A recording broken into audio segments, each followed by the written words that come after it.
Kung ikaw ay naghahanap ng makakausap. Heartline. Kung ikaw ay nangangailangan ng isang kaibigan. Heartline. Daluyan ng iyong damdamin at daluyan ng iyong bawat saloobin. Heartline. Kung saan pinapakinggan ang iyong nararamdaman.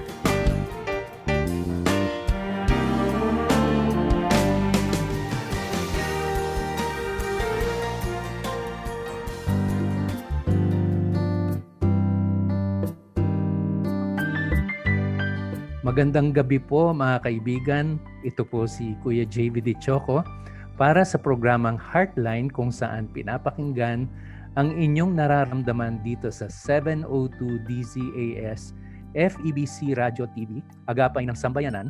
At kasama ko ang aking co-host na walang iba kundi si Jennifer De La Cruz. Hatid sa inyo ang 2 oras ng usapang puso at counseling. Napapakinggan via online streaming ng febc.ph sa pamamagitan rin ng Facebook Live. Bisitahin lamang ang Facebook page ng 702 DZAS FEBC Radio. Pwede nyo rin po i-download sa inyong Android phone ang FEBC PH Stream. Inaanyayahan din namin kayo na mag-subscribe sa ating YouTube channel sa 702 DZAS FEBC Radio TV at mag-follow sa ating Instagram account ng 702_DZAS FEBC Radio TV. At ngayong gabi kasama natin sa control ay walang iba kundi sina JB Tabwa, Abby Glindo at Kael Garcia. At para sa inyong mga counseling concerns, mag-text o tumawag sa mga sumusunod na numero sa Living Waters Philippines sa landline 8571-3904 o kaya po sa cellphone number 0917-828-4654. Muli, magandang gabi mga kaibigan at samahan niyo po kami hanggang 11 o'clock ng gabi ngayon. So, welcome Jen. Magandang gabi, Jen. Magandang gabi, Pastor JV. Merry Christmas and a Happy New Year sa'yo, Kuya JV. Yes, Merry Christmas din. At sa loob ng 4 na araw ay mag-New Year na, magiging 2021 na. Tama, 4 na tulog na lang. Ang bilis, grabe. Ganun na, nakalipas na ang 2020, just like that. Grabe. Meron na bang putukan yan? Siguro gusto ko na Oo. Natin nagsalita na siya. Pero i-welcome po natin yung ating guest counselor sa gabing ito. Walang iba kundi si Pastor Rene Futalan. Hello, Pastor Rene. Merry Christmas sa iyo. Magandang gabi sa inyong lahat. Salamat Pastor JV at Sister Jen sa muling pagkakataong makasama kayo sa talakayang ito. Mukhang masaya ito, Dahil talakayan para sa ating bagong taon. Yes. Bagong taon. Oo. Kumusta naman yung naging Pasko mo, friend? Kumusta yung pag-celebrate niyo ng Pasko? Hindi naman, kasi naman kami, napakasimple ng selebrasyon namin. Hindi kami nagpuputap ng mga Christmas tree at mga Christmas decors, Pumupunta lang kami sa Lipa at pumunta kami sa Lipa, Noong 25, nagkita-kita ng mga kamag-anak namin doon on the side of Syra. So, hindi makapunta sa Bicol dahil sa COVID. So, at least masaya naman ang aming pagsasalo-salo. Siyempre, limitado dahil walang masyadong exposure, di ba? Pero at least nagkita-kita. Buti na lang, Pastor Rene, nakapag-travel kayo papuntang Lipa para malapit lang. Buti yung aming anak pumayag mag-drive. Iba na may mga anak na nagdadrive, Ano ba yan? Parang yearly tradition nyo yan na pumunta. Ay, pumunta kami sa Lipa. At least kahit one day lang. Minsan nag-overnight kami. Of course, we also go to Bicol, pero very rarely kasi alam mo naman malayo. At pero most often sa Lipa kami nagse-celebrate ng Christmas. Pag New Year, balik na kami, dito na kami sa bahay. Pag New Year po, para ano yun? Sa sarili nyo na lang family po? Yes, yes. Okay. Yeah.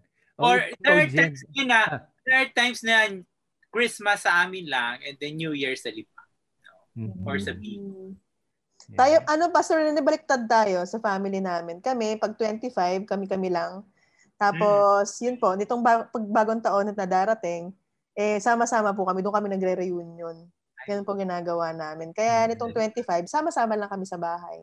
Yes. Yan po. Ikaw, Pastor JV, paano kayo nag-celebrate ng Christmas? Katulad nung kinuwento ko dun sa ating Christmas episode, no? Na dati, nung bago pa lang kaming kasal ng aking asawa, by the way, hello sa Catriona Gray ng aking buhay, si Vicky Di Choco. Nung bago pa lang kaming kasal ng aking asawa, either umuwi kami ng Bicol to celebrate Christmas kung nandun yung mga kapatid ng aking asawa sa Bicol. Pero kung nandito naman sila sa Maynila, so nakikisama kami dun sa Christmas celebration nila kasi yung sister-in-law ko, yung isang sister-in-law ko ay siya yung nag-host ng Christmas party sa bahay niya sa isang exclusive subdivision dito sa Metro Manila, no? Pero dumating yung time na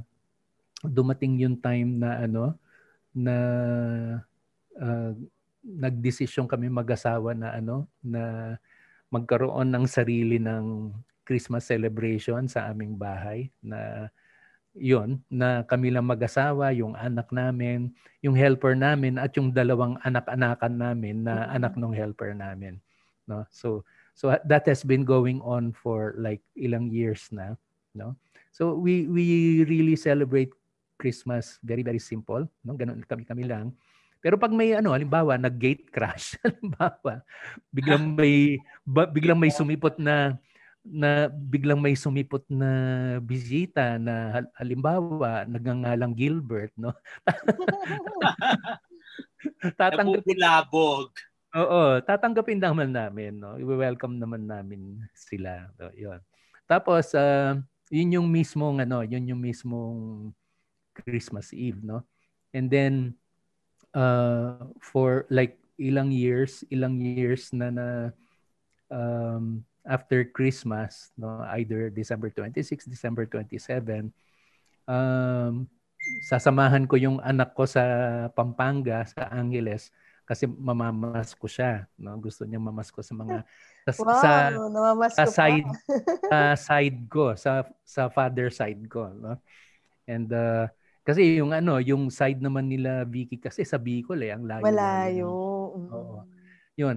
Ngayon hindi namin nagawa yan kasi kami na rin yung nagdesisyon na wag pumunta ng Pampanga kasi para na rin sa safety nila dahil syempre mas mataas ang incidence ng COVID dito sa Metro Manila compared with the provinces. So kami na yung nag-ingat para sa kanila, no? So we chose not to go to the province. Yan. So yan yung simpleng pag-celebrate ng Kapaskuhan, no? Ano kaya kayo mga listeners namin, no? Paano kayo nag-celebrate? Paano kayo nag-celebrate ng Kapaskuhan ninyo, no? So lang yan, paki-comment lang diyan sa ating FB page, no? Kuya JV, meron pala akong gustong batiin bago tayo magtuloy. Kasi sige.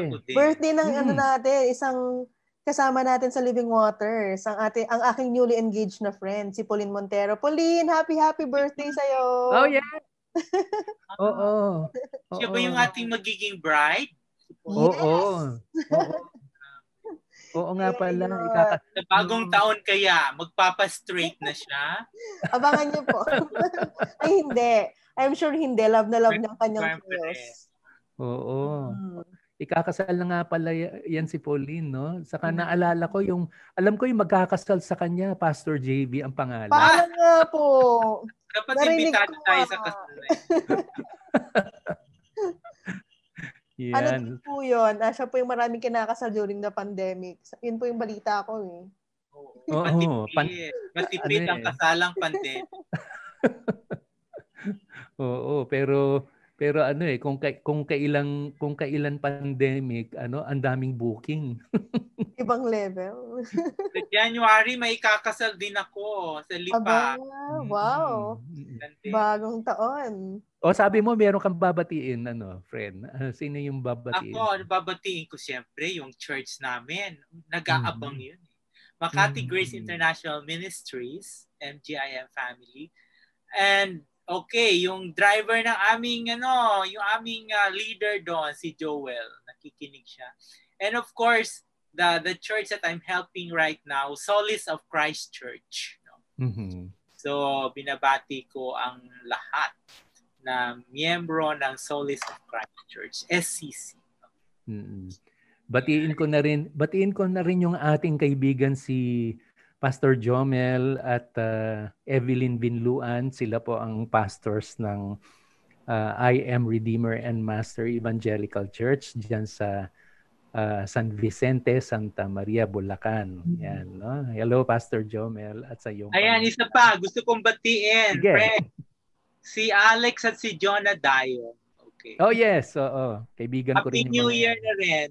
Merry Christmas and Happy New Year. Ako po, habol po ako sa mga kaibigan po natin sa Maragondon, sa Youth with Maragondon. Merry Christmas and Happy New Year sa inyo. Ayan po, yung mga kaibigan natin sa YWAM, Cavite. Happy New Year na tayo kasi pwede na. Yes. Ilang tulog na lang.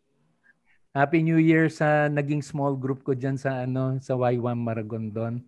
Sila Daniel, si Jarel, si Genesis, si Arden at si Jaser. Yan.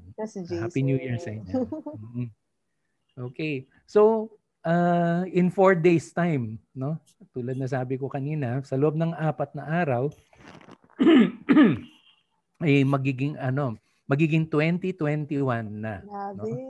Yan, magiging bagong taon na. Yeah. At bilis. Ito ang kauna-unahang bagong taong celebration under the new normal. Okay. Wow. So tanungin natin si Pastor Rene, no? So Pastor Rene, bakit ba tuwing sasapit ang bagong taon ay may bagong pag-asa palagi sa puso nating mga Pilipino? Kasi I think, alam mo, before I answer that question, palaging nagsusurvey alam ko Philippine Star, no? Tungkol sa kung ano ang pag-asa ng Pilipino, no? At palaging very hopeful ang Filipino pagdating ng bagong taon, ano? Kumbaga ang Pilipino ay, sabi nga nila, very resilient, ano? Na kahit anumang dumating na mga sakuna at kalamidad, talagang mabilis silang mag-bounce back at bumangon, no? Very hopeful sila. Ang hope nila ay talagang mataas, no? Sa kabila ng mga krisis at kalamidad. No? At sa palagay ko, bahagi ito ng ating kultura din, nakagis nga na natin na pag bagong taon, we think by the year, 'di ba? Yeah. Sa palagay ko hindi lang naman Pilipino ang merong ganitong saloobin, So, we think by the year kasi at year end nag-evaluate tayo, nagsasara ng mga libro sa accounting, 'di ba? Tinatapos ang lahat, we evaluate, and then of course we look forward to another year which we do planning. Kaya usually kahit sa mga churches we have evaluation and planning sessions, di ba? So talagang and then of course alam mo naman tayo yung mahilig sa mga resolutions, New Year's resolution na minsan may natutupad naman, minsan may hindi, no? At mga pamahiin, di ba? Na dapat tumalon ka pag New Year para tumangkad ka. Mga ganun na tipo. So, I think it comes with the culture, no? Yung thinking na to, na mentality na to, na okay, pag New Year, kailangan may bago kang gawin, may pag-asa. But to me naman kasi, as a believer of Jesus Christ, each new day brings hope. Diba? So, hindi lang naman pag New Year. Bawat umaga sa paggising mo ay may bagong pag-asa. Tama. At hindi lang tuwing... Dahil di ba? Oo. Hindi lang, a new day, a new hope. Diba? So, hindi lang naman pag New Year. Huwag na natin antayin yung buong New Year para magkaroon ng pag-asa. Each new day brings new hope. Tama. Tamang-tama, Pastor Rene. Because it's mercy every morning. Yes, diba? Exactly. Kaya minsan talaga... Gusto ko yung sinabi mo.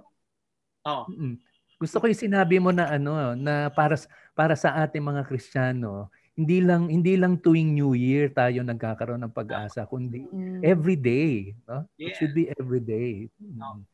Kasi I feel... Sige, I think sige, tuloy mo lang. Yung hope natin nakaangkla talaga sa Diyos, no? Yes. Minsan kasi, you look forward to a new hope every New Year kasi baka ang pag-asa mo ay nakaangkla sa iyong sariling kakayanan, sa iyong mga sariling, di ba, kayamanan. At dahil doon, palaging umaasa ka na ang iyong kakayanan at kayamanan ay magbibigay sa iyo ng bagong pag-asa. At minsan, nabibigo ka kasi hindi mo kontrolado ang lahat. Kagaya ng nangyari sa pandemic. Sa palagay ko, umaasa ka na ang kita mo ay ganito, umaasa ka na malakas ka para maghanap buhay, pero dumating ang pandemic. Yung pag-asa mo na nakaangkla, nakasalig sa mga material at temporal na bagay ay biglang nabulabog at nasira. Tingin ko nga, Pastor Rene, kaya talagang maraming nag-look forward din sa 2021 kasi alam niyo naman po yung kakaiba yung naging 2020 natin. Ang daming nangyari talaga eh. Sunod-sunod. Saka Jen, kaya inabangan. Talagang they're looking for a bongga na celebration sa 2020 kasi 2020 eh. Yes, usually 2020 vision, mga ganun-ganun, di ba? Yung parang, wow, 2020, parang 2000, di ba? Pag mga ganun eh. You look forward to that, no? Pero yun nga, nangyari ganito. Pero alam ko, ang maganda naman sa atin, may pandemya o wala, talaga ang ating pag-asa ay matibay. At buhay. Tama. Amen. No? Tulad nung tama yung sinabi mo na ngayong taong ito, gusto natin talaga dahil nga 2020 parang significant yung year na ito. Kaya we were looking forward sa isang bonggang celebration ng Christmas, no? Yes, And imbis na bonggang celebration, anong nangyari? Nabulabog tayo. lahat tayo sa buong mundo na nabulabog tayo, no? Saka nasira yung mga plano, Pastor Jimmy, di ba? Dami yung mga magagandang plano. Mga expectations. Like for example, I turned 60 this year. I was looking forward to a special celebration kasi 60 years old na ako. Punta dapat kami Boracay. And then all of a sudden, on March 16, on my birthday, nagkaroon ng enhanced community quarantine. Wala na. Yung pa yung pinakamahigpit na talagang itinagpo pa. Yung buong Luzon nag-celebrate with my 60th birthday. Naku, buti na lang next year pa ako magsi-60. Pero yun na. Pastor Rene, pinalockdown ng Luzon para sa birthday. Para sa birthday ko, diba? So magkita mo na kung ang pag-asa mo ay nakasalalay lang doon, no? Sa pakiramdam mo, 'di ba? Sa iyong expectation ay talagang mawawalan ka ng gana, no? At malulungkot ka. Pero sa kabila ng 'di ba, ng pandemya, nakapag-celebrate pa na ng 60th birthday ko sa akin bonggang-bongga pa rin. Mukhang lahat tayong tatlo naka-experience ng birthday amidst the pandemic. Ang ating mga celebrations. Birthday under the new normal. Yes. Tama. Ano man ang mangyari, tuloy. Pero ang ganda nung sinabi mo. Sinabi mo, Rene, kanina na yung tungkol we found ourselves being exposed kung saan talaga naka-angkla yung buhay natin. No? At nabanggit natin yan doon sa ating Christmas episode na dahil dito sa alam mo yun, lahat ng mga plano natin hindi natuloy, no? Kasama yung plano ng Living Waters diyan. Yes. No? So tapos maraming nawalan ng trabaho, may mga nawalan ng mahal sa buhay, no? And so na-expose kung saan talaga yung security natin. Tama. Yun. Na-expose kung ano yung talagang sinasambalan natin. Oo. Sunod-sunod ang dagok, 'di ba? Taal eruption, and then pandemic, and then yung typhoons. Sunod-sunod ang mga typhoons natin. Grabe. So, doon mo makikita saan ba talaga nakaangkla yung pag-asa ko? Saan nakaangkla yung aking pagtitiwala? Pero yung Pero yung isang sige. Yung isang blessing in disguise, no, na binanggit ko doon sa Christmas episode natin. Ang isang blessing in disguise nitong pandemya ay ngayon dahil maraming nabulabog sa buhay natin, may mga nawala, no? Naunawaan natin ngayon kung ano ang talagang mga mahalaga sa buhay natin. Tama. Ano ba yung mas importante sa buhay natin? Exactly. So yung ating na-evaluate natin yung mga values at priorities natin.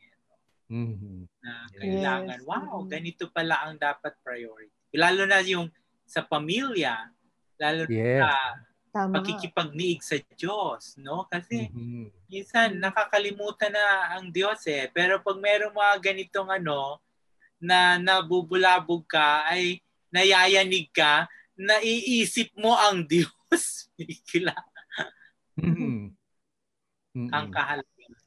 Tama yung sinabi mo, Pastor Rene. Talagang isa sa mga naging highlight nitong 2020 is yung nakita yung value ng relationship. Lalo na kapag hindi makapag-gather, di ba?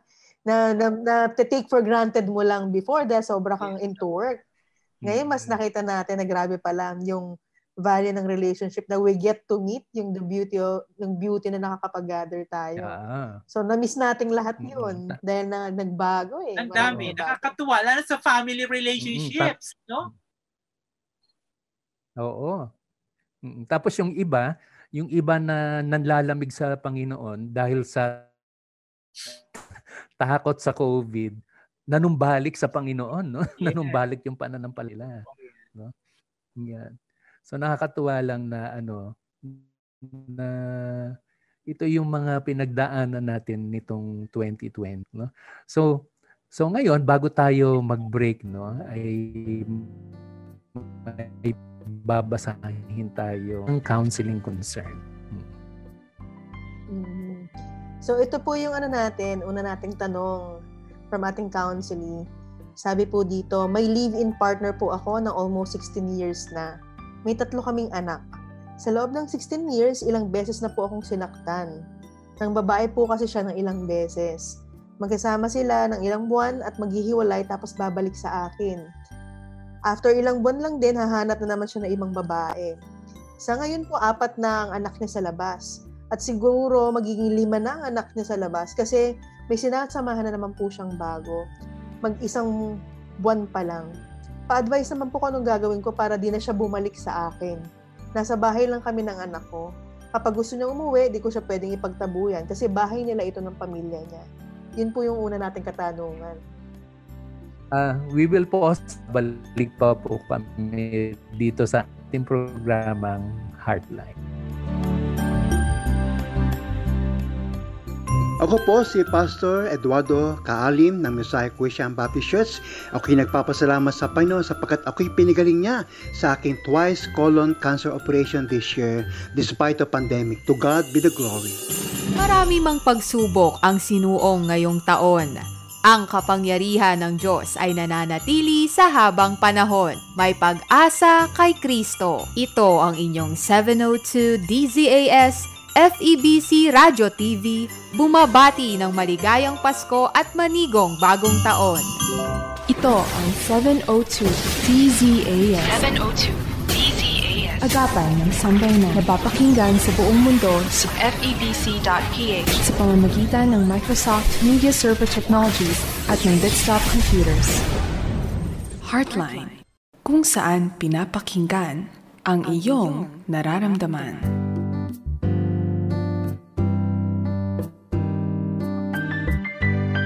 Mga kaibigan, tayo po ay nagbabalik sa ating programang Heart, kung saan pinapakinggan ang inyong nararamdaman dito sa 702 DZAS. Ito po ang inyong mga kaibigan. Ako po si Kuya JV Dichoco. At ako naman po si Jennifer de la Cruz. Kasama pa rin ng ating guest counselor na si Pastor Rene Futalan. Hello, Pastor Rene. So, meron tayong pending question bago po tayo nag-break. At para po sa mga ating tagapakinig, sa mga hindi po nakarinig na question natin bago nag-break, pabasahin ko lang po ulit. Ito pong ating katanungan. May ka-live-in partner po ako, almost 16 years na. May 3 kaming anak. Sa loob ng 16 years, ilang beses na po akong sinaktan. Nang babae po siya ng ilang beses. Magkasama sila ng 1 buwan at maghihiwalay tapos babalik sa akin. After ilang buwan din, hahanap na naman siya ng babae at sa ngayon 4 na pong anak niya sa labas. Siguro magiging 5 na ang anak niya dahil meron na naman po siyang sinasamahan na bago. Mag-1 buwan pa lang. Pa-advise po ako nung gagawin ko para di na siya bumalik sa akin. Nasa bahay lang kami ng anak ko. Kapag gusto niyang umuwi, di ko siya pwedeng ipagtabuyan kasi bahay nila ito ng pamilya niya. Ayun po ang katanungan natin sa unang katanungan ngayong gabi, Pastor Rene. Paano po ba natin siya papayuhan? Kasi ano talaga siya, no? Live-in partner siya, no? Opo, live-in partner. Live-in partner. 16 years. So, talagang live-in partner for convenience. Kasi kung convenient na kailan siya umuwi siya. Sa akin kasi, una is I think kausapin niya ng tapatan, ano? No? Na, at kailangan may ultimatum, di ba? No? Kahit live-in partner yan, ano ba talaga ang tingin mo sa akin? Para usan lang, di ba? Or convenience store na pag kailangan mong may mapuntahan, ako na lang ang pupuntahan mo, di ba? At kailangan i-confront niyan, mag-usap talaga, no? At one is confrontation, another I think is do not condone what he is doing. Kasi kung meron siyang promiscuity, meron siyang sexual addiction, mukhang may sexual addiction siya, na issue, lady killer, no? Ay kailangan niya dapat pagsabihan, hindi niya dapat konsentihin, no? I-condone. Plus, I think sa akin ang susi ay kung ayaw mo na talaga sa kanya, umalis ka na sa bahay nila. Kasi doon sila nakatira eh. So, ibig sabihin,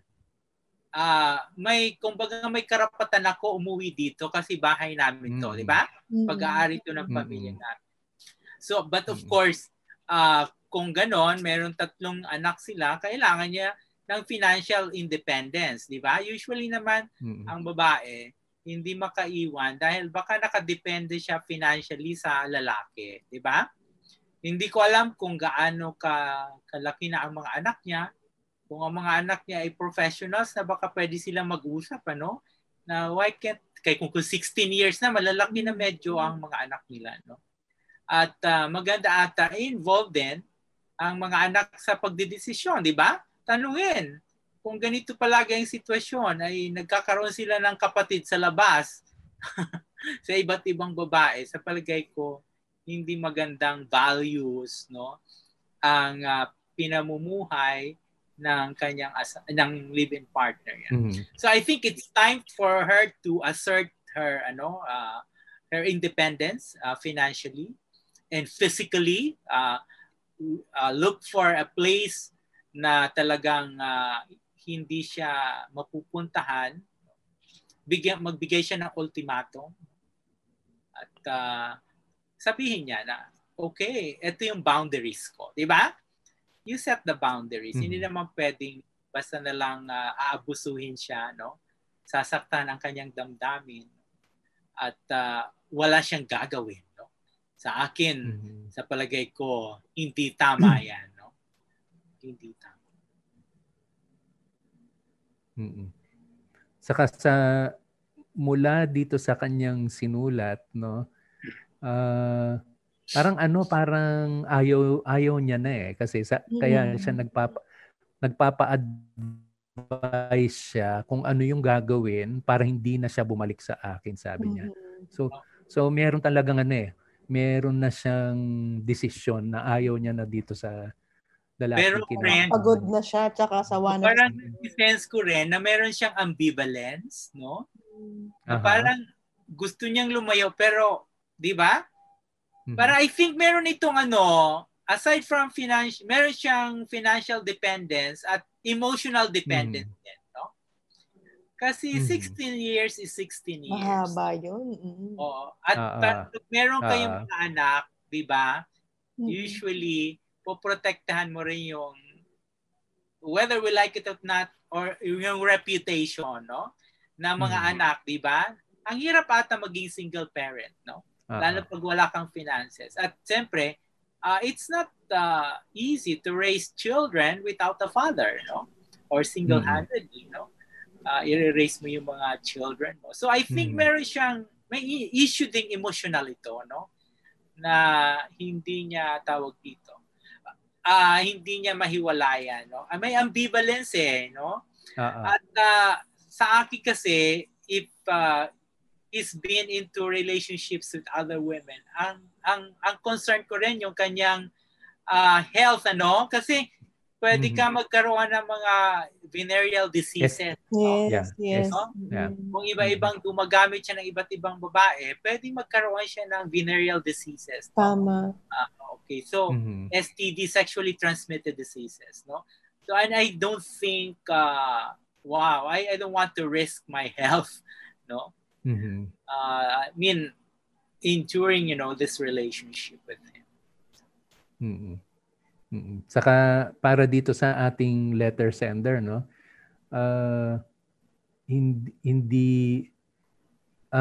Hindi ka karapat-dapat tumanggap ng ganyang pagtrato. Exactly. Yeah. Oo. Parang sa akin, hindi ako okay, ibig sabihin, pahalagahan mo ako bilang partner. Kung ayaw mo na talaga, let's stop the relationship, put an end to it. Yeah. Kaya dapat may ultimatum siya. Kung mahal ka talaga ng lalaking yan, hindi ka abusuhin, no? Hindi ka tatratuhin ng ganyan. Ang nagwi-withhold dito kasi yung bahay na tinitira nila So cut off, no? Physical boundaries. Yeah.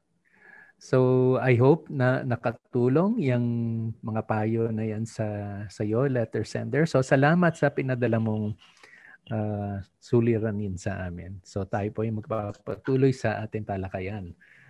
Okay, so kanina sa unang segment natin ay napag-usapan natin yung yung bakit sa ating mga Pilipino ay madali tayong mag-bounce back, no? Meron tayong lagi tayong hopeful tayo, no? Especially padating ang bagong taon, no? At nabanggit kanina na pero higit pa diyan, no, bilang mga mananampalataya, hindi lang tuwing bagong taon tayo may bagong pag-asa, kundi araw-araw, no, araw-araw ay may bagong pag-asa ang isang mananampalataya dahil ang biyaya at awa ng Panginoon sa atin ay laging sariwa araw-araw, no? Okay. So ngayon naman, dahil in 4 days time ay magbabagong taon na, no?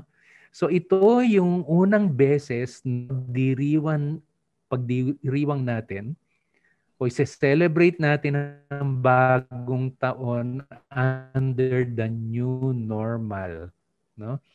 So ano ba ang mga paraan para maipagdiwang natin ang bagong taon kasama ang ating mga mahal kahit may safety protocols. Yeah. Ang tanong ko naman is, kailangan ba talaga?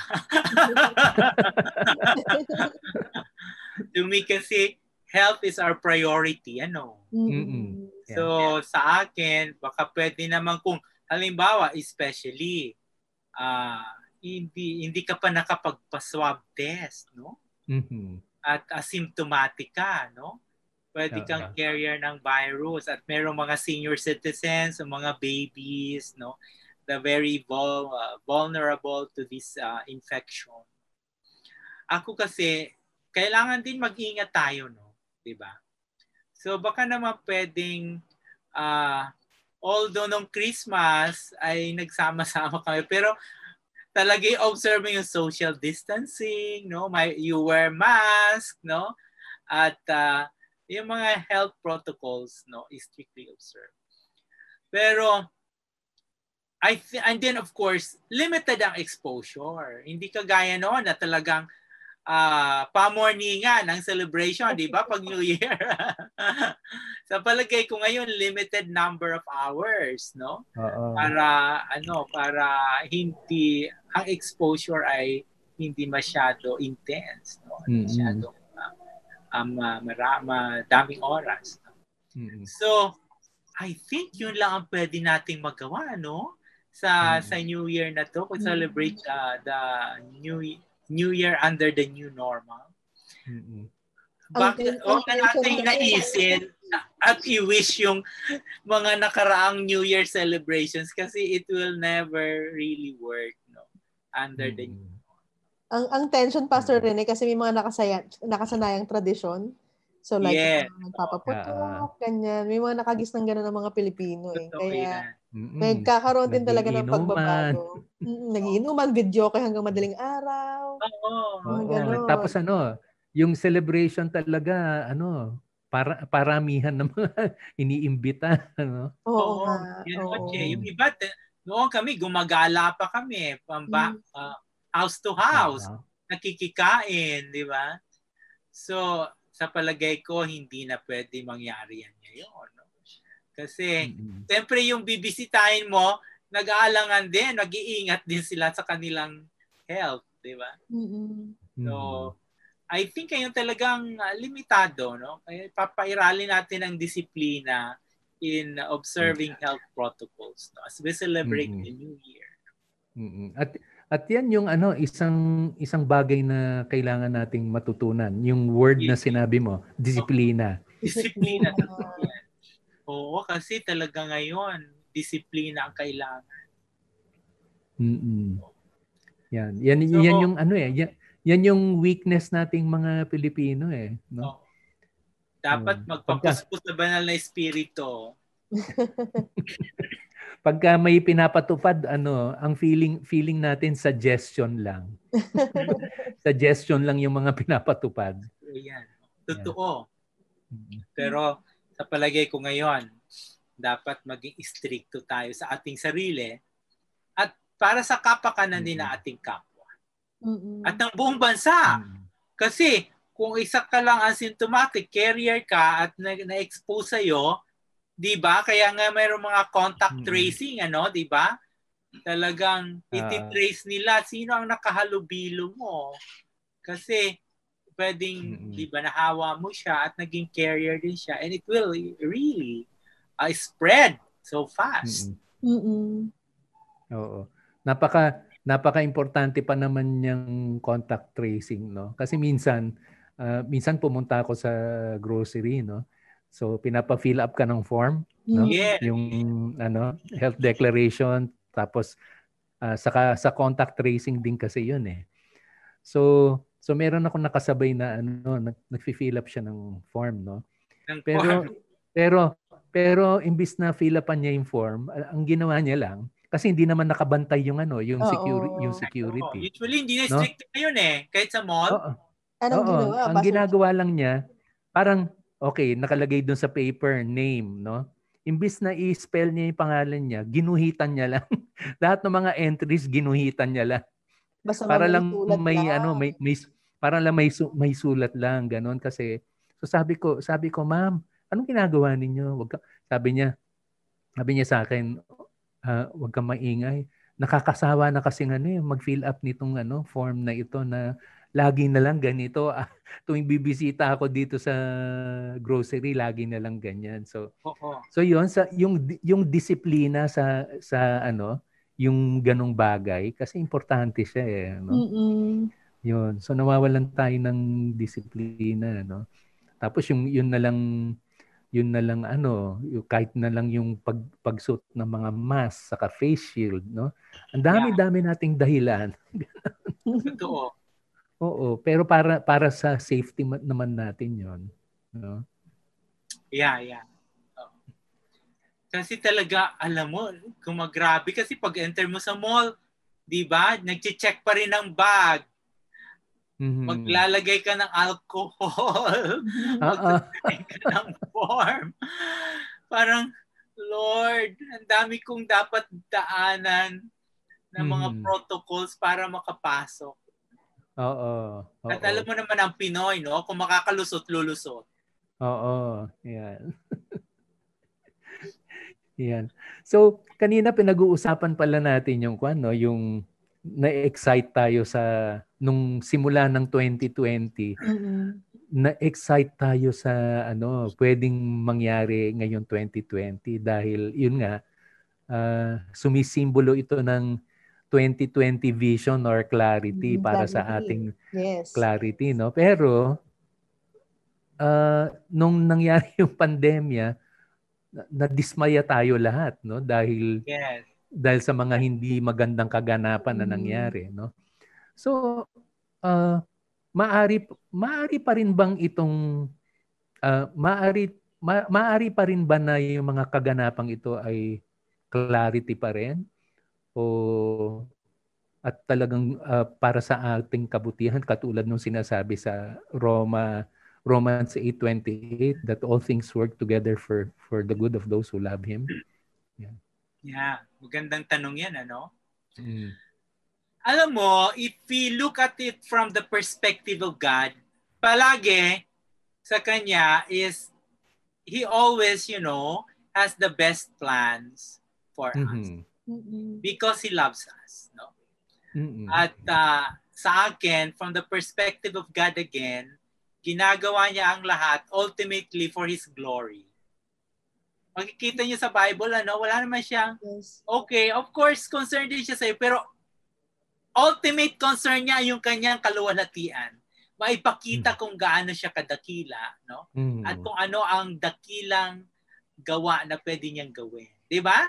Like in the case of Job, no? Of course, Job was blameless, righteous in the sight of God. Talagang, wow. Kaya sabi ni Satanas, tingnan natin, no? Pag tinanggal mo ang lahat sa kanya, nag-ano lang yan kasi may mga, blessings. Tanggalin mo ang lahat, no? Tingnan natin kung mag-worship pa rin siya at titiwala pa rin siya sa'yo. At ginawa ng Diyos yun, di ba? I mean, kung ako ang Diyos, hindi ko gagawin yun kasi mabait si Job at mabuti. Pero ginawa niya dahil gusto niya maipakita yung kanyang pagiging soberano. Gusto niya maipakita na kaya kong gawin, kung anong gusto kong gawin, gagawin ko para matanyag ako at makita ang aking kaluwalhatian. Usually, we're very concerned about our glory. We're very concerned about our reputation. We're very concerned about, what people will think of us, no? And how we project ourselves to others, no? Eh sa Diyos, ang concern niya lang yung kanyang glory, no? If gagawin niya ang lahat para makita kung sino siya at anong kaya niyang gawin. Pero alam naman natin sa case ni Job, rinestore pa rin niya yung blessing sa kanya at vinindicate naman siya na talagang wala siyang dahil talagang blameless siya at mali ang kanyang mga kaibigan sa kanilang pag-aakala sa kanya na dahil nangyari ito dahil sa iyong kasalanan. Sinabi ng Diyos na hindi yon ang dahilan.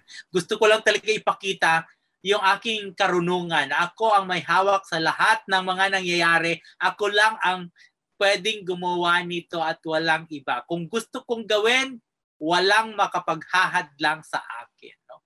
At sa paligid ko, ito ang nangyayari sa COVID. No?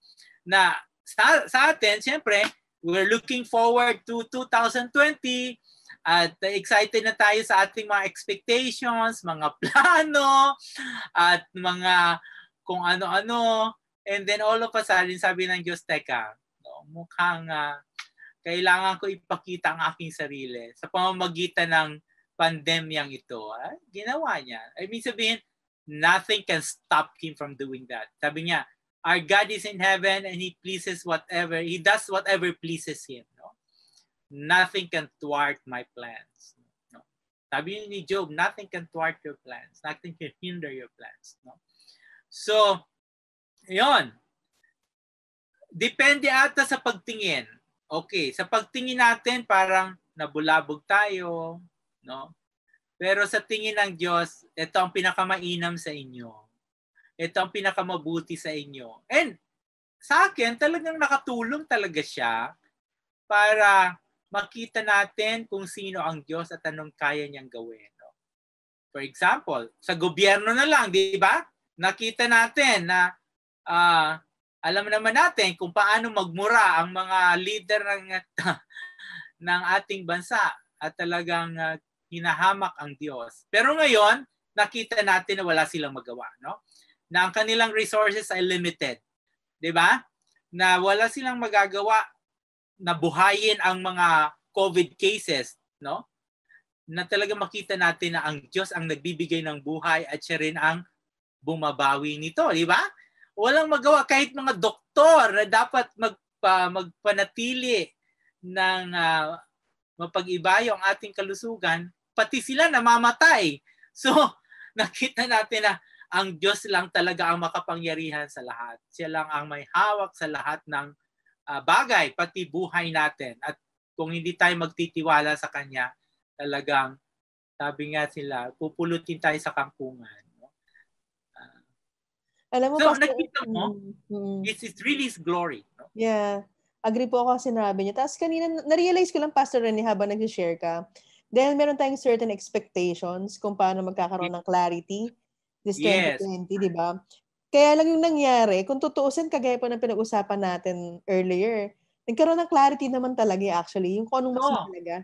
Hindi nga lang po sa paraan na gusto natin. Yes, pero in a way, I realized na pong habang nag-uusap tayo ngayon, ay nagkaroon pala talaga ng clarity for 2020 kasi mas nakita natin ano talaga yung mga bagay na mas mahalaga sa paraan na inalaw ni Lord. Kaya tama pala talagang clarity. Yung pinag-usapan natin, friend, kanina, no? Sabi natin, yun, na-set natin yung right priorities, yung values, no? At yung mga prinsipyo na dapat mahalaga sa atin. No?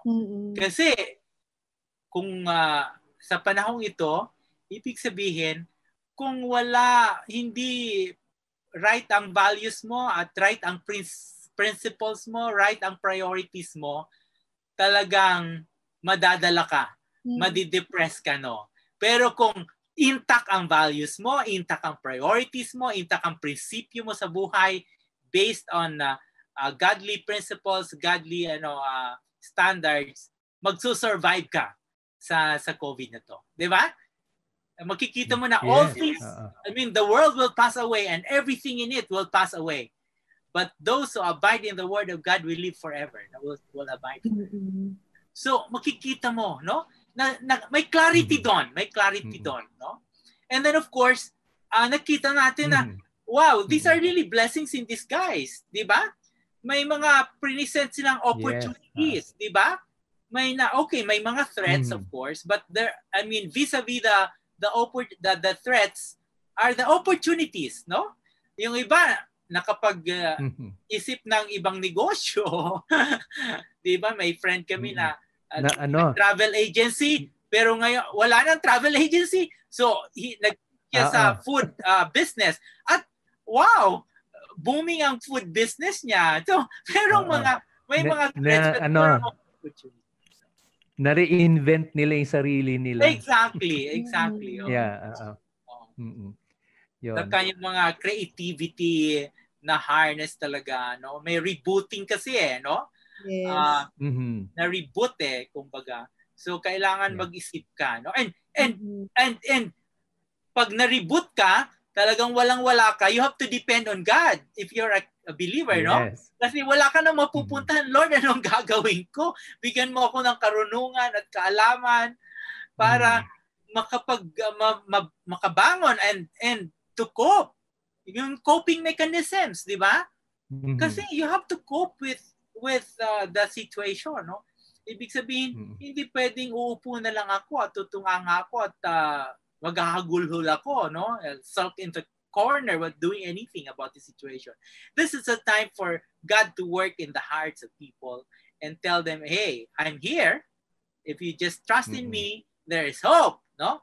Pwede kitang bigyan ng panibagong pananaw, panibagong mga kaalaman para ikaw ay makabangon at para ikaw ay makakope sa situation na ito, sa crisis na ito.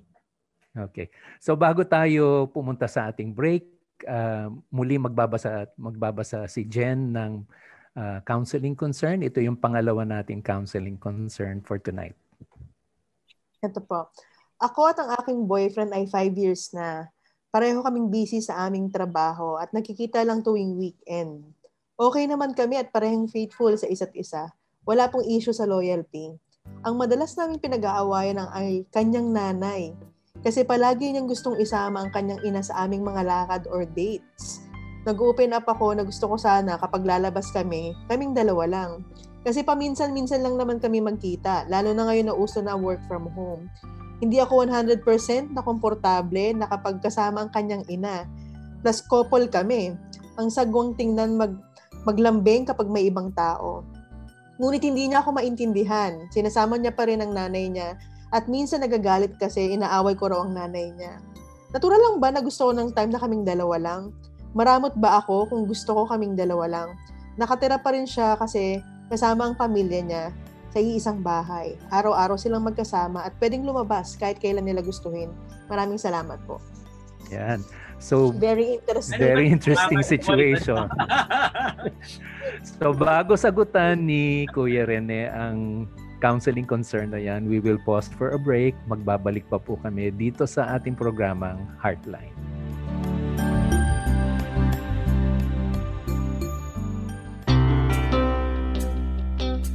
Upang makaiwas sa COVID-19, di na po kailangang lumabas para pumunta sa bangko. Maaaring ipadala ang inyong love gift para sa FEBC Ministry sa pamamagitan ng online donation. Bisitahin lamang ang FEBC website, donatenow.febc.ph. Para sa mga nais mag-online banking, narito ang mga account numbers ng FEBC Philippines. BPI Current Account Number 2431-009393. BDO Savings Account Number 0041503667783. At Metrobank Current Account Number 631-7631-055598. Para sa dagdag na impormasyon, maaaring mag-text sa 0947-333-5605 or 0927-778-6909. Maraming salamat sa inyong patuloy na suporta sa gawain ng Panginoon. Dahil dito, patuloy nating maihahatid ang tamang impormasyon at mensahe ng pag-asang matatagpuan kay Hesukristo, lalo na sa mga panahong tulad nito. Ito ang 702 DZAS. 702 DZAS. Agapay ng Sambayanan. Kasapi sa KBP, kapisanan ng mga broadcaster ng Pilipinas. Heartline, kung saan pinapakinggan ang iyong nararamdaman.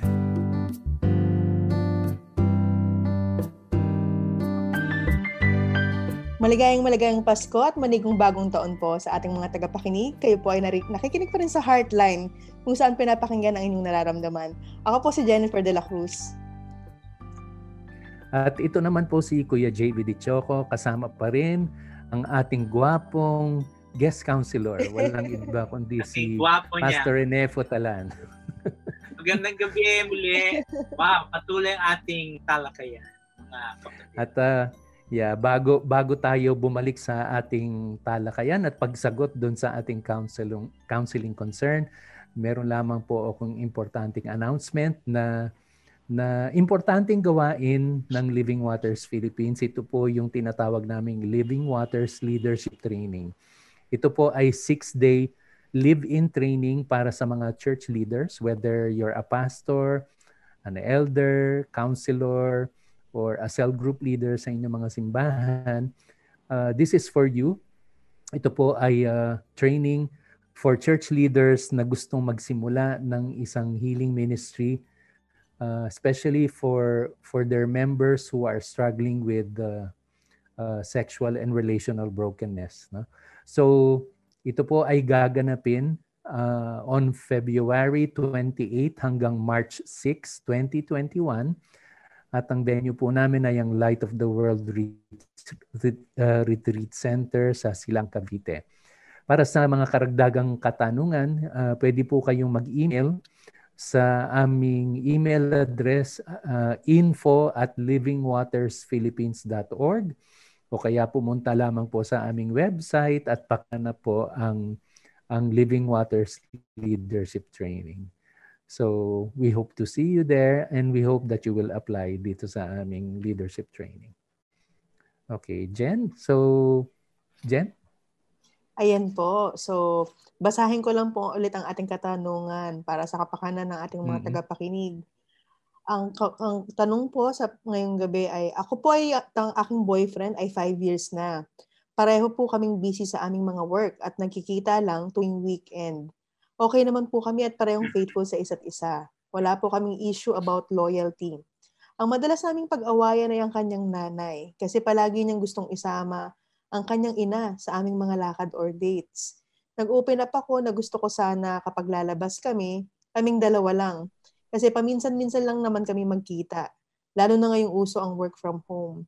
Hindi ako 100% na komportable kapag kasama ang kanyang ina. Plus couple kami. Ang sagawang tingnan, maglambing kapag may ibang tao. Ngunit hindi niya po ako maintindihan. Sinasama niya pa rin minsan ang nanay niya at sa akin, at minsan nagagalit siya sa akin dahil inaaway ko raw ang nanay niya. Natural lang ba na gusto ko ng time na kaming dalawa lang? Maramot ba ako kung gusto ko kami lang? Nakatira pa rin siya kasama ang pamilya niya sa iisang bahay. Araw-araw silang magkasama at pwedeng lumabas kahit kailan nila gustuhin. Maraming salamat po. Pastor Rene, very interesting yung tanong pero parang gusto ko nang sumagot. Kasi babae din ako. Ikaw, Jen, ang nagtanong ito. Naramdaman ko yun eh. kahit sino naman ata, ayaw isamang chaperone ng nanay niya. Diba? Well, sa akin talaga, ano po bang masasabi? Sa akin, kung ako yung girl, tatanungin ko siya, bakit gusto mo bang isama ang nanay mo? Anong klaseng attachment ang meron ka sa kanya? Diba? Kasi mukhang unusual to, no? Hindi to normal, no? Napaka-unusual nga. Mo sa dates mo, my goodness, of all people, why your mother? Ha? Kung mag-girlfriend na kayo, na palagi yung kailangan talagang alamin niya yung ugat kung bakit ganito, no? Baka naman ang nanay niya ang nagbabayad sa date. Yun lang. Ay, talim na problema din yun. Kaya pala. Mas mga problema yun. Saka, ako ang magbabayad sa date. Galing sa akin yung pera. Kailangan kasama. Or kaya also, dapat kasama ako. Or look into his boyfriend's relationship with the father, no? Kasi mahalaga yun, no? Kasi kung meron siyang hatred toward his father, no? Ay hindi maganda rin yun, di ba? Kailangan healthy ang kanyang relationship with the father. Bakit masyado siyang malapit sa mother niya? Yeah. Very controlling yung mother niya, no? Mukha, di ba? And then, sabi niya wala siyang issue sa loyalty. May issue siya sa loyalty. Kasi yung boyfriend niya, loyal sa mother niya at hindi sa kanya. No? So, I think kailangan ma-resolve yung issue na yon. Kasi kung mag-aasawa sila, definitely yung unang loyalty niya ay sa wife niya, hindi sa kanyang mother. No? I mean, dapat tanggapin yun ng mother niya at tanggapin niya bilang asawang lalaki na mag-shift siya ng loyalty sa wife niya. No? Ganun talaga, di ba, Pastor JV? So, kailangan maklaro to. Ngayon sa akin, kung ayaw niya talaga, ay dapat yung girl mag-isip-isip. Di ba? Mag-isip-isip. Ito ba talaga ang gusto ko maging lifetime partner? Habang hindi pa sila kasal, habang wala pang lifetime commitment, maging honest siya sa kanyang sarili at maging honest siya sa boyfriend niya na okay, I don't think this relationship will work if you insist on doing what you want, no? Ay sa palagay ko hindi ikaw ang dapat para sa akin as a lifetime. Sa akin I mean, kung ako ang babae at nakikita ko na ngayon ang medyo problema, no? Ay pwede namang maiwasan. Hindi pa naman sila kasal, no? Naku, Pastor Rene, super agree ako sa sinabi mo. Bilang babae, tingin ko naman kahit sino hindi talaga magiging komportable sa ganung setup. Saka po itong mga to nagtatrabaho na, mga young professional po sila eh. So imagine niyo po yung ganung setup tapos sinasabi dito palaging kasama yung nanay. Talaga namang gusto kong sabihin dun sa ating counseling na valid yung nararamdaman mo na hindi ka komportable. Valid talaga na.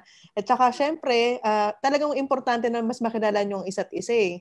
So ang hirap naman nun kung kasama yung nanay niya. And like what Pastor Rene said, this is very important lalo na kung ang nakikita nyo eh ikakasal kayo in the future. So kung hindi ito mabibigyan ng solusyon ngayon pa lang at hindi pa kayo kasal, malaki ang magiging implikasyon nito pag kayo ay pumasok sa next level na ikakasal na kayo. Ano masabi niyo doon? Ang suggestion ko, Jen, sabihin ng girlfriend, sige, sasama ko rin yung nanay ko. Para habang tayo nag-uusap, sila ang mag-uusap ng nanay ko. O yung tatay ko. Basta yung nanay, ako tatay, isasama ko. Para, di ba, pag tayo ay nag-date na, sila naman mag-date din. At titingnan ko yung reaction ng boyfriend kung sinama ko rin yung isang parent ko kung papayag din siya. Pastor Rene, ang sabi dito nung nagtatanong sa atin, nagtry na siya mag-open up. Kinausap niya. Pero hindi daw siya maintindihan. So paano po kaya yun? Nagsabi na pala siya. Yun nga eh. Sabi ko, if this relationship will not work out, di ba? Then you better think of other guys to become your lifetime partner. Kasi kung ngayon nakikita mo na yung problema na gano'n at ayaw niya naman mag-adjust, di ba? Ayaw niya naman bigyan ng solusyon, ay mahirap yun. This is going to be a potential problem for them as a married couple. Parang mahaba-haba na yung tiniis niya kasi sabi niya 5 years na silang magkasama eh. Just imagine. So, sabi dito, binring up niya na sa boyfriend niya itong issue na to pero hindi naiintindihan ng boyfriend niya. Kung babae ako, halimbawa, seryoso ako sa relationship, kakausapin ko yung nanay. Sabi ko, bakit ka ba sama sa date namin? Ako prangka kang tao. Sabi ko kasi, sasabihin ko sa kanya, naalangan ako na kasama ka palagi sa date na. Di ba? And then, kung hiwalayan ka ng boyfriend mo, at least nasabi mo sa mother niya, no? Na, bakit kasama sa Saka tama si Jan, no, na kasi may trabaho na itong dalawang ito. Ibig sabihin hindi na teenager to mga to kaya hindi na kailangan ng chaperone. No? Sobra tapos naman yung chaperone na yan, nanay pa.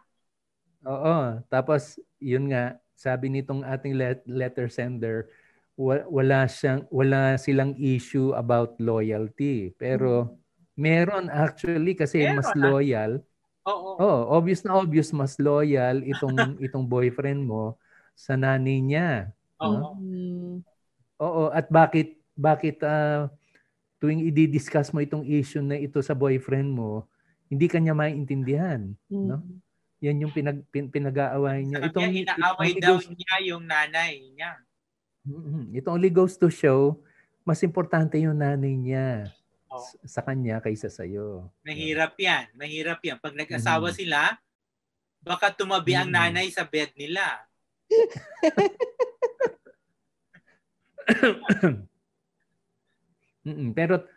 Pero tama 'yon na ngayon pa lang na mag-boyfriend pa lang kayo ay ganyan na 'yung nakikita mo. What more kapag mag-asawa na kayo? Tama. So pag it's something to think about. Sa akin, pag ako yung girl, this relationship will not work. I better go look for another man. Jen, okay ba? Kaya kung ano man yung ibig sabihin. Kaya agree ako sa i-confront Pastor Rene na 'di ba na-try na siyang makipag-usap, pero ito yung talagang para bang once and for all, para makapag-isip din yung babae kung ano talaga yung stand ng lalaki. Kung talagang i-confront niya tapos parang ayaw pa din, resistant pa din, kailangan niya pag-isipan kung yun yung makakasama niya habang buhay. Maybe seek counsel if the guy is willing. You see a counselor, no? To settle the issue. Or kung may friend sila na talagang common friend na pwedeng makatulong sa issue na to, no? 'Di ba? So that could also be one course of action that they can take. Unless ipag-pray ng boyfriend, hindi naman pwede, Lord, kunin mo na yung nanay niya.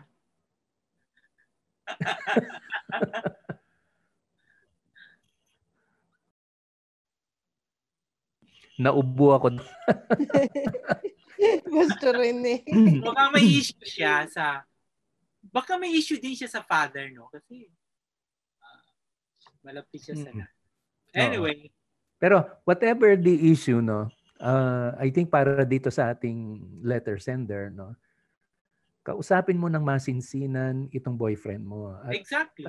Yeah. Yes. Tanungin mo yung boyfriend mo, ano bang dahilan bakit kailangan laging kasama yung nanay mo sa mga dates natin? Ano yan? May dahilan yan eh. May dahilan yan. Tama. Ba't naman hindi ko sinasama ang nanay ko? Ikaw lang. That's unfair.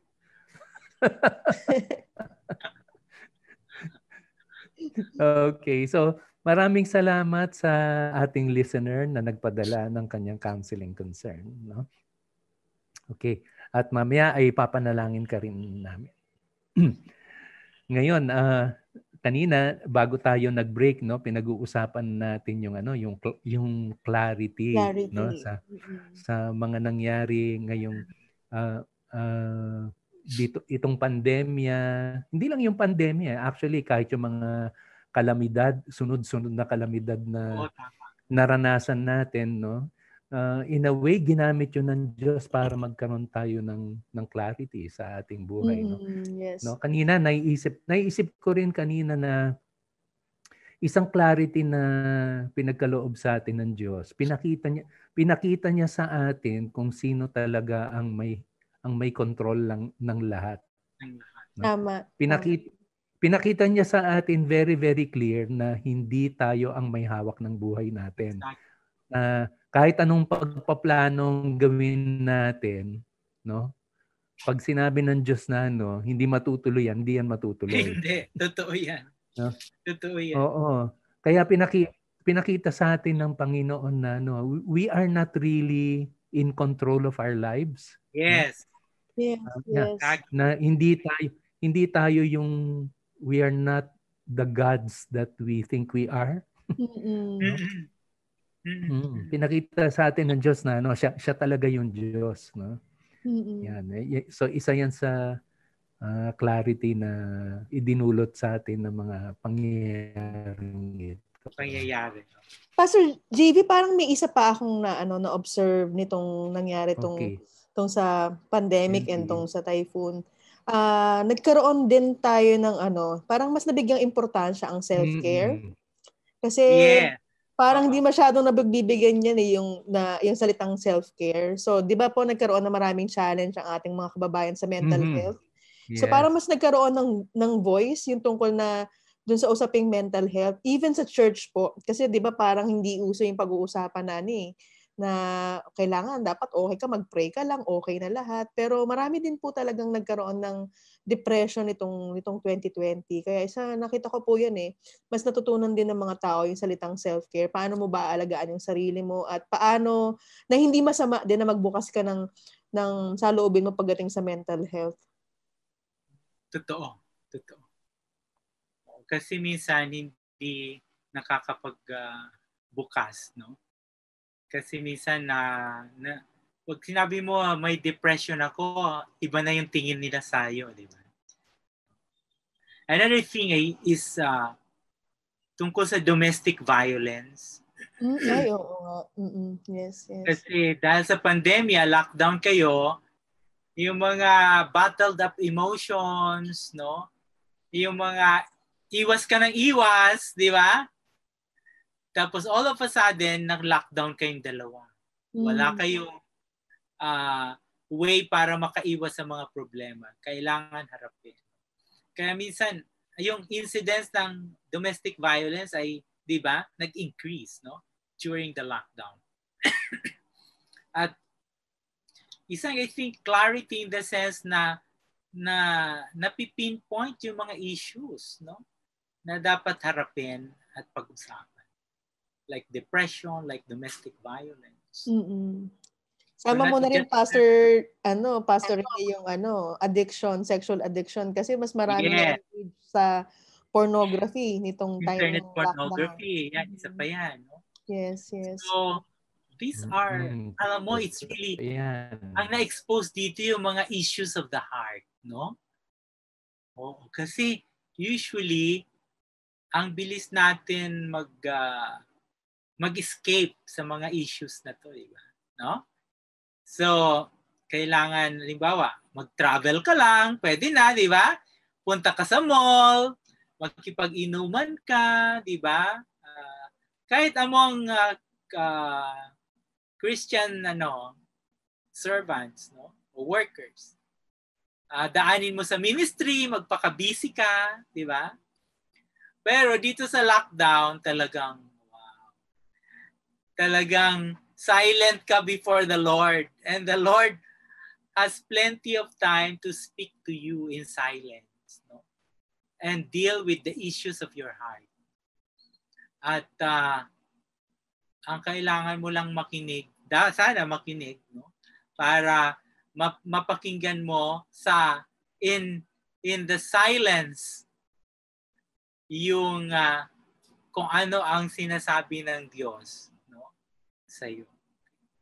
So magandang and dahil doon talagang nagiging clear ang mga bagay sa atin. Hindi lang nagiging clear, nakiklense yung hearts natin sa mga kasalanan na we do in private na hindi nakikita ng tao. So may clarity pala talaga tayo this 2020. Yes, okay. Alam mo, nakakatuwa kasi kung wala itong lockdown, I think we're so busy with our ministries, no time to reflect, di ba? No time to develop, deepen our relationships with God and with our loved ones. Wala, di ba? Like sa amin, inaamin ko na talagang kanya-kanya na. Pag may mga trabaho na ang mga anak mo, kanya-kanyang schedule na. But this lockdown, andito kami lahat. Except of course, Jay. Pero nakita namin, no, na yun. Para silang mga bata before na we can gather them easily and we can communicate with each other again. No?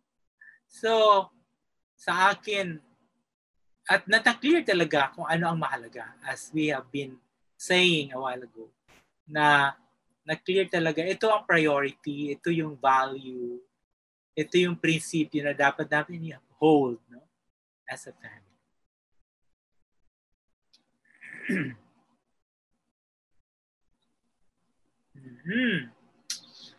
Wow. Bago tayo mag-break, no, we will again read another counseling concern at babasahin yan ni Jen. Ito po yung pangatlo nating tanong para sa gabing to. Itago niyo na lang po ako sa pangalang Sharon. Hindi po ako makatulog ng maayos sa gabi. Nag-overthink ako sa mga bagay-bagay. Parang hindi ko na makontrol ang sarili ko. Madalas, 2:00 ng madaling araw na ako nakakatulog. Tingin ko stress na ako ngayon, kaya siguro ganito ang nangyayari. May asawa po ako at nakatira kami sa bahay nila. Wala namang problema sa asawa ko. Mabait siya at nararamdaman kong mahal na mahal niya ako. Gagawin niya lahat para sa amin ng anak ko. Sa kanya, wala akong problema. Pero sa pamilya niya, meron. Halos araw-araw kasi nagsisigawan sila, nagmumurahan. Siyempre dahil may anak ako at naiinis ako, kasi yung anak ko bigla na lang nagmumura. Alam ko dahil yun sa mga naririnig niya. Sinasabi ko yun sa asawa ko at pinagsasabihan ko naman niya na ang parents niya kaso palala ng palala. Naiisip ko tuloy bakit ba sa dami-dami ng tao kung pwedeng mahalin, bakit dito pa sa pamilyang ito? Pa-advise naman po.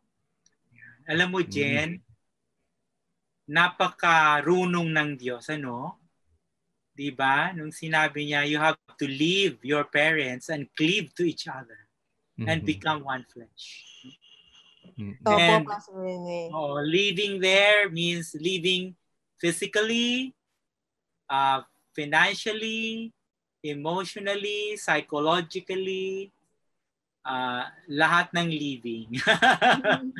At dapat i-observe talaga yan ng mga nag-aasawa. You have to leave your parents. Kasi sabi nga nila, ikaw na ang bagong hari at bagong reyna sa tahanang ito. Diba? So, and you cleave to each other, no? And become one flesh. So the leaving and cleaving is very important. That should be observed. Ito yung problema dito di ba? Kasi they live still under the same roof with the guy's parents, no? At kaya kahit sa mga anak ko, yung eldest ko nag-asawa na, at clear sa kanila na pag nag-asawa na kayo, you really have to leave us, no? Huwag nyo kaming problemahin, no?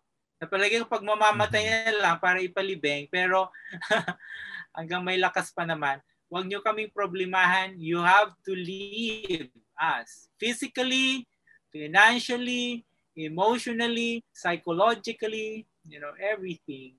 And hindi naman sa hindi ka nire-respeto mo, hindi ino-honor, pero yun talaga ang disenyo ng Diyos sa pag-aasawa. And then you cleave to your spouse, no? Because you're one flesh. Ito yung problema dito. Sa palagay ko yun ang root cause, ano? So kung ayaw nyo, kasi mahirap lalo na sa pagdidisiplina ng mga anak, pagpapalaki ng mga anak, pag ang environment, kagaya nito, nagmumurahan, talagang may impluensya ng anak mo at minsan, halimbawa, yung mga in-laws ay nakikialam sa pagdidisiplina ng mga anak, ay mahirap. So, sa akin, nakikita ko yung solusyon, no? Kasi sabi naman niya na pag-usapan na nila, di ba? Ng kanyang asawa. At sabi niya, wala naman daw problema sa kanyang asawa. Gagawin niya ang lahat para sa kanya at sa kanyang anak. Di ba? Yeah. O gawin niya na lahat. Pati yung pag-alis sa bahay nila.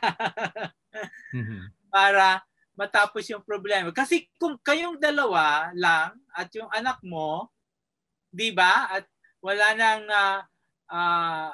impluwensya sa mga parents na hindi naman magandang impluwensya, walang magkakaroon ng problema. Sa Pilipino, napakahirap talaga yung set yung boundaries, di ba? Kasi we really have to learn setting boundaries, no? Among us Filipinos. Kasi sa atin, halaga na yung mga value ng pakikisama, yung mga utang na loob, no? Na hindi mo bayaran yung utang na loob na yan. At mahirap. Pero I think we really have to set our boundaries in this case, may physical and emotional boundaries. No? Hindi madali, but we have to put our foot down. We have to assert, ourselves, when in this area.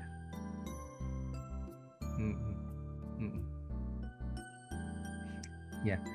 At magandang sinabi ng ating listener na yung kanyang asawa ay mahal siya ng asawa niya at gagawin lahat ng asawa niya para sa kanila, no? So that's a good sign actually. Yeah. Okay, so we will pause for another break. Magbabalik pa po kami dito sa ating programang Heartline.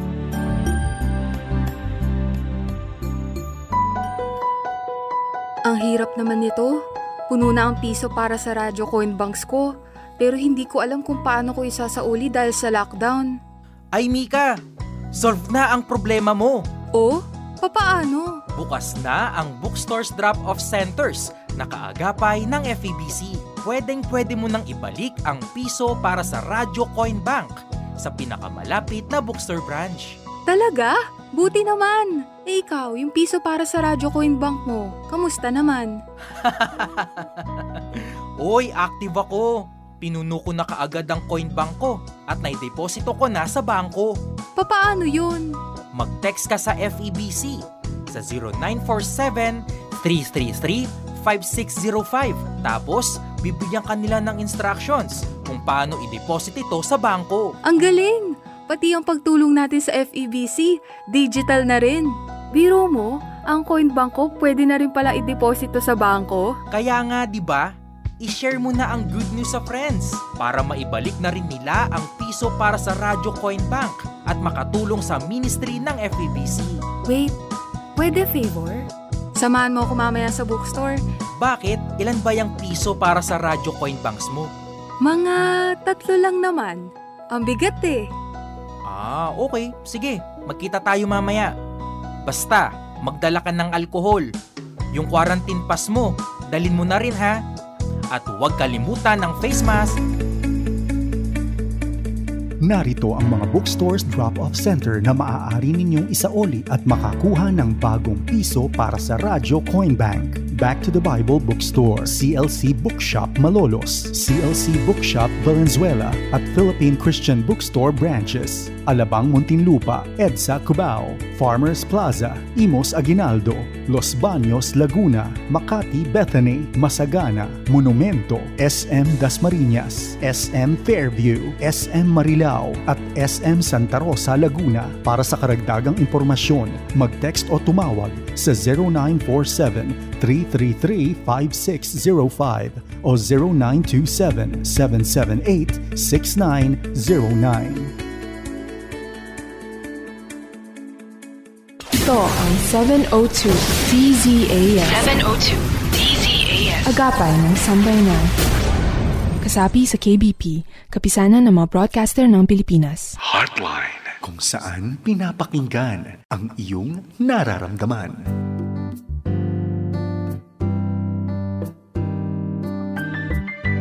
Mga kaibigan, tayo po ay nagbabalik sa ating programang Heartline kung saan pinapakinggan ang inyong nararamdaman dito sa 702 DZAS. At ito na po ang ating huling yugto. Ito po ang inyong mga kaibigan. Ako po si Kuya JV Dichoco. Ako naman po si Jennifer de la Cruz at kasama ang ating suking guest counselor na si Pastor Rene Potalan. Magandang gabi ulit. Naku, matatakot tayo. Oo, ang natatanging Pastor Rene. Yeah. Tama? Naku po. Okay. Okay. So, kasi kanina pa natin nag-uusapan ang mga nangyari ngayong 2020. Nakita natin na 2020 was not such a bad year at all kasi binigyan sa kabila ng mga masasamang nangyari, no? Ay binigyan tayo ng kaliwanagan ng Panginoon. Binigyan niya tayo ng clarity sa ano ang mas mahalaga sa buhay natin. Ibinalik tayo. Tama. At actually binalik niya tayo sa kanya. Yun ang importante. Tama. Dahil karamihan sa atin na diskaril tayo dahil naging angkla ng buhay natin ay ibang bagay. Yes. No? Naging angkla ng buhay natin ay trabaho natin, mga properties natin, mga achievements natin, mga ministry natin, mga simbahan natin, naging angkla natin, no?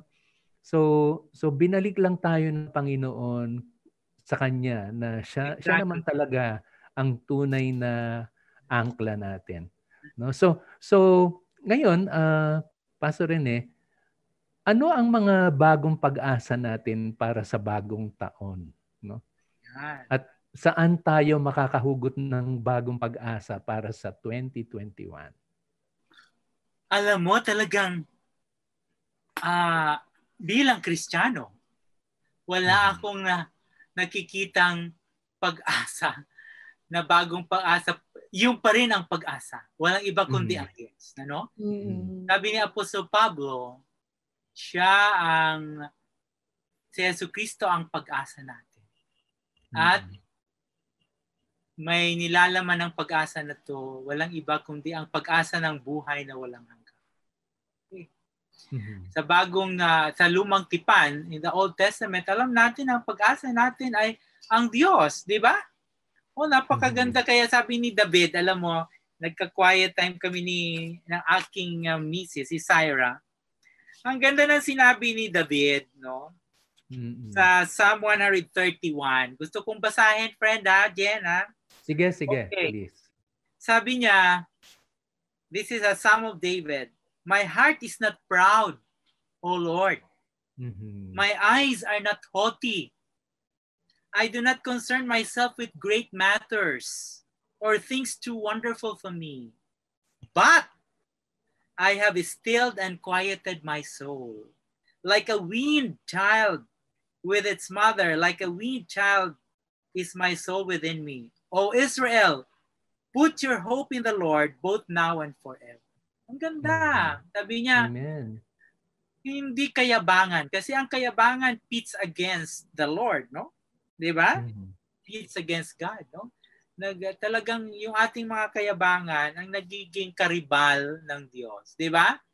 Yung mga achievements natin, like this year, in the past, doon minsan we rest on our glories, no? We hope in our glories. We take pride in our glories and achievements, in our credentials. Pero sabi ni David, I do not worry about those things, yung mga heroic exploits at mga achievements ko, no? Hindi ko pinagyayabang ang lahat ng iyan. Pero sabi niya, ako ay nananahimik, talagang stilled and quieted my soul. Nagtitiwala lang ako sa Diyos. Parang yung isang child na binutaw sa kanyang nanay, nagtitiwala lang sa kanyang nanay kung ano ang sasabihin ng nanay niya, kung saan lalakad ang nanay niya na safe siya, doon siya tutungo. In the same way na tayo ay magtiwala lang sa Panginoon, magdepende sa Panginoon, wag magtitiwala sa mga sa mga ginawa natin in the past, no? Parang sinabi ni Apostle Paul, forgetting what lies behind and straining toward what lies ahead, no? Kasi iba na, sabi nga ng Diyos, I'm doing something new, no? Amen. I'm doing every year God has something new in store for us, no? Hindi pwedeng ipagyabang yung mga achievements natin, yung mga ginawa natin. In the first place, hindi mo ginawa yun. Ginawa ni Kristo yun through you or through me, di ba? So, kalimutan na natin, harapin natin. Hindi naman ibig sabihin hindi mahalaga, but the thing is, minsan yun ang pinagyayabang natin. Kaya hindi tayo makausad, hindi tayo makita ang bago na gagawin ng Diyos kasi punong-puno tayo ng kayabangan sa mga ginawa natin in the past, no? Pero ngayon, kailangan harapin natin ang bagong taon na may bagong pagtitiwala, na may bagong expectation, na may gagawin ang Diyos na bago naman para sa panahong ito, no? I mean, sabi, di ba, kanya-kanya season, no? Don't let a particular season define you, di ba? Kasi Maari ang COVID is the season of winter ba? Pero meron din tag-init. May summer din, no? We look forward at to meron ding spring. Yes, may spring din. So, hindi naman palagi winter, no?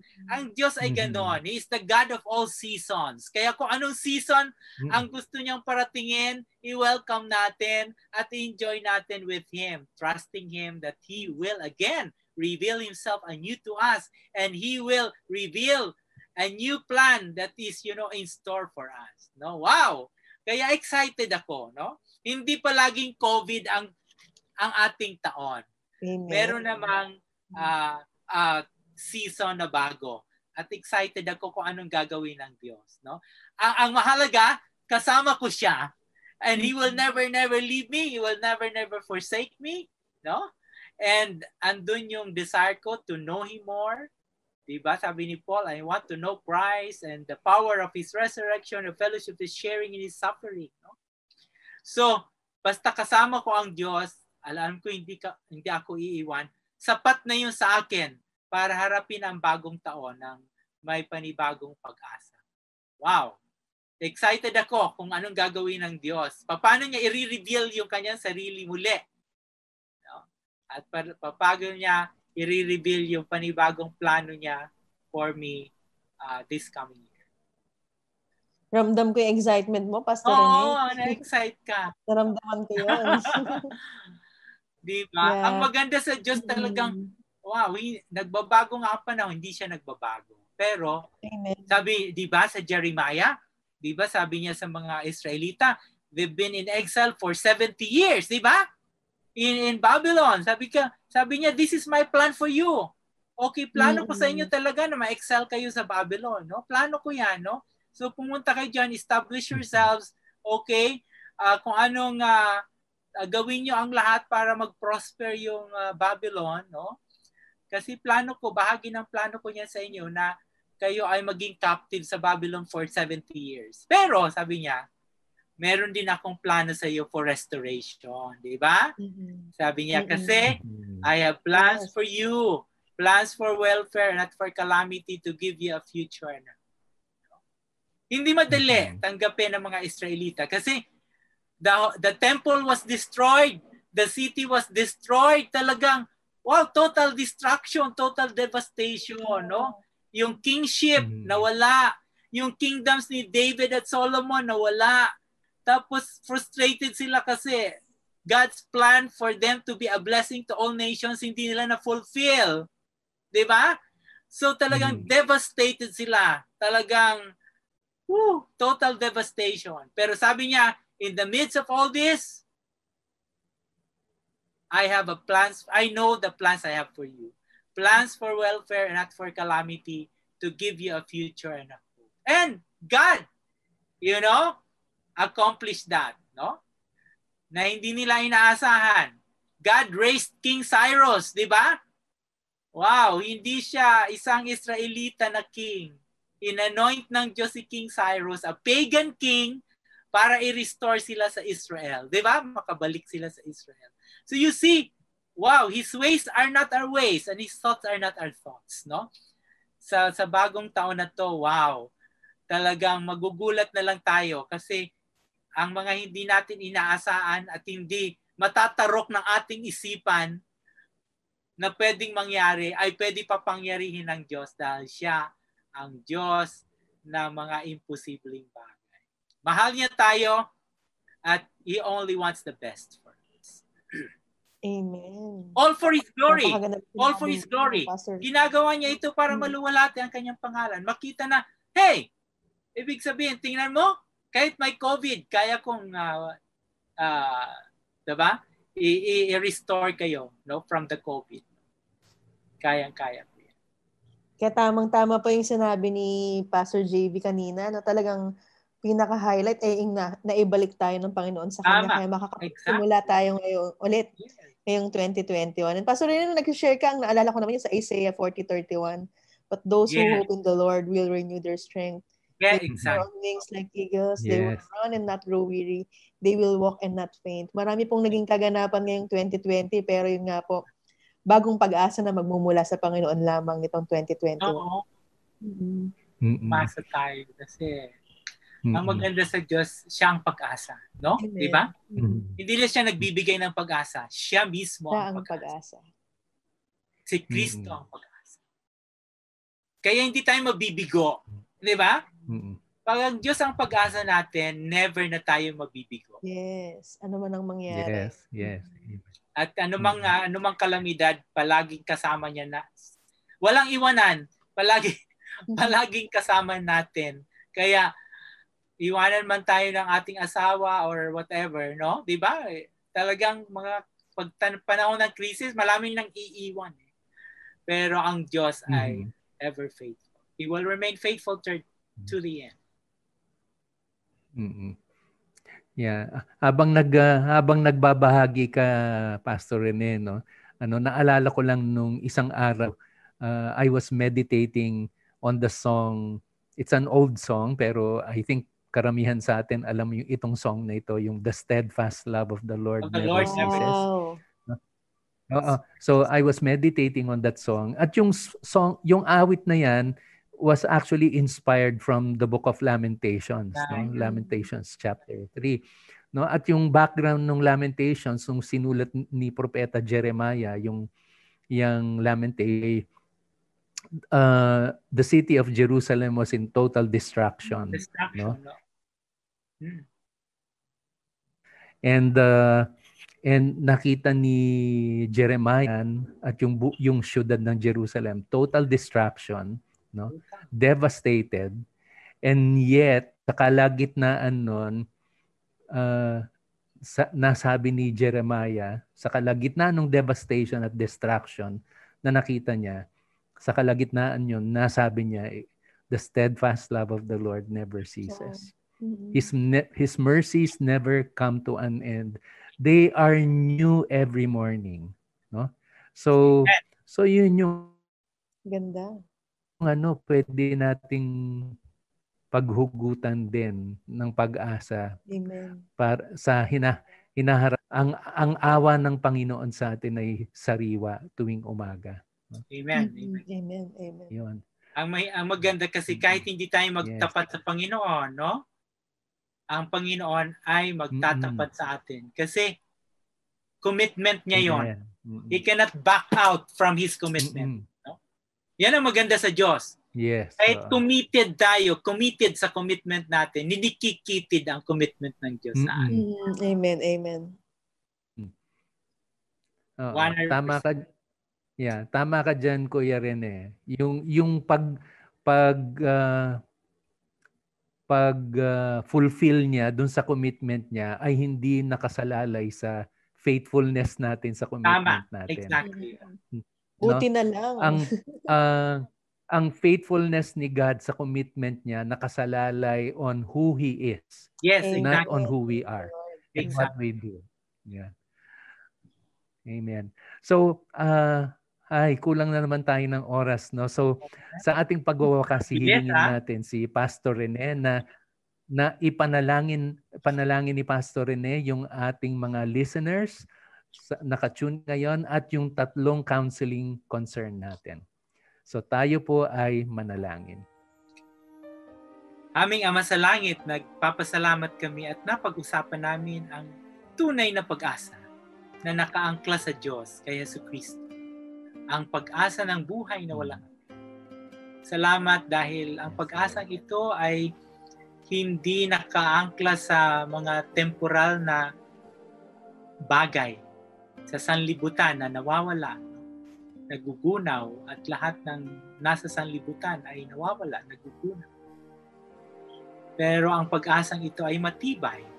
Ang pag-asang ito ay buhay. Dahil si Kristo ay buhay. Ang pag-asang ito ay mapalad. Dahil alam namin na ano man ang mangyari sa amin, makikita namin ang Diyos ng mukhaan. At makakapiling namin siya magpakailanman. Salamat sa pag-asa ito. Yeah. Sa puntong ito, Panginoon, pinapanalangin namin ang mga nagpadala sa amin, ang mga kanilang mga kalagayan sa buhay na kinakailangan ng aming payo. Patuloy namin pinapanalangin yung unang nagpadala ng kanyang case. Ikaw ang Diyos na tumulong sa kanya para maayos ang kanyang relasyon sa kanyang living partner. Dalangin ko, Panginoon, na talagang naisin nila at na magpakasal. 16 years na sila na magkasama. Nawa, Panginoon, talagang mapag-isipan nilang magpakasal, no? At mapag-usapan ang hindi pagiging tapat ng kanyang asawang lalaki sa kanya. At makita nila ang konsekwensya nito, hindi lang sa kanila, kundi sa kanilang mga anak, maging sa kanilang kalusugan. Dalangin ko rin po ang isa na talagang may struggle sa kanyang boyfriend dahil sa loyalty ng kanyang boyfriend sa kanyang nanay. Nawa, Panginoon, sa ngayon pa lang, masettle nila ang issue na to. Bago magpakasal sila at lumagay sa lifetime commitment dahil napakahalaga ng issue na to na magiging potential source of conflict nila sa kanilang pagsasama bilang mag-asawa sa dako. We also would like to pray na bigyan mo ng kusa yung isang asawa dito, asawang lalaki, na humiwalay sa kanyang mga magulang at to live independently and separately as one family unit para hindi nahihirapan ng kanyang asawa at iilapat nila yung prinsipyo sa Biblia na dapat iwanan ng mga magulang at sila ay magbukod to cleave to each other as husband and wife as one flesh. Bigyan mo po sila ng karunungan dito na mailapat nila ang kanilang kaalaman. Kung sila man ay Kristiyano o kahit hindi man, no? Ang kaalamang ito mula sa Biblia para tunay na maging matahimik, no? At mabisa ang kanilang pagsasama bilang mag-asawa at bilang isang pamilya. Patuloy namin pinagkakatiwala sa iyo ang bawat isa sa amin. Panginoon, salamat dahil meron kaming pag-asa sa iyo. At alam namin na sa darating na bagong taon, muli ay ihahayag mo ng panibago ang iyong sarili at ang iyong kakayanan bilang isang Diyos. At kami po ay talagang nananabik. Kami ay excited, no? Na makilala ka pa ng mas malalim at makita namin at maranasan ang iyong kamanghamanghang gawa na hindi pa namin nararanasan, no? Sa aming tanang buhay. At makita namin ito at mabigyan ka namin ng kalawalatian at kapurihan. Dahil iyan po ang iyong ninanais na lahat ng mangyayari ay ayon sa iyong plano at lahat ng mangyayari ay makita namin kung sino ka at anong kaya mong gawin at aming luwalatian ka at purihin dahil ikaw lamang ang Diyos na karapat dapat nabigyan ng lahat ng kaluwalhatian at kapurihan. Ito po ang aming samot dalangin sa pangalan ng aming Panginoong Jesus. Amen. Amen. Amen. Amen. Maraming salamat sa ating guest counselor sa gabi ito. Maraming salamat. Maraming salamat din po sa inyong dalawa sa magandang salamat din. Yeah. Salamat din, Jen, at sinamahan mo ko sa gabing ito. Yes. Excited pa rin palagi. Thank you rin, Pastor JV. Thank you, Pastor Rene. Yes. My pleasure. My pleasure. At salamat din sa nag-assist sa atin sa control, sina JB, Abby at Kael. At salamat sa mga boys natin sa Bukawi. At salamat sa inyong mga listeners namin na nag-tune in sa gabing ito. Magkita-kita po tayong muli sa susunod na Lunes, yung unang Lunes ng 2021. No? Wow! At maraming salamat, sinamahan niyo po kami sa gabing ito. Ito po si Kuya JVD Choco, bumasa inyo ng isang masagana at manigong bagong taon. May God bless us all.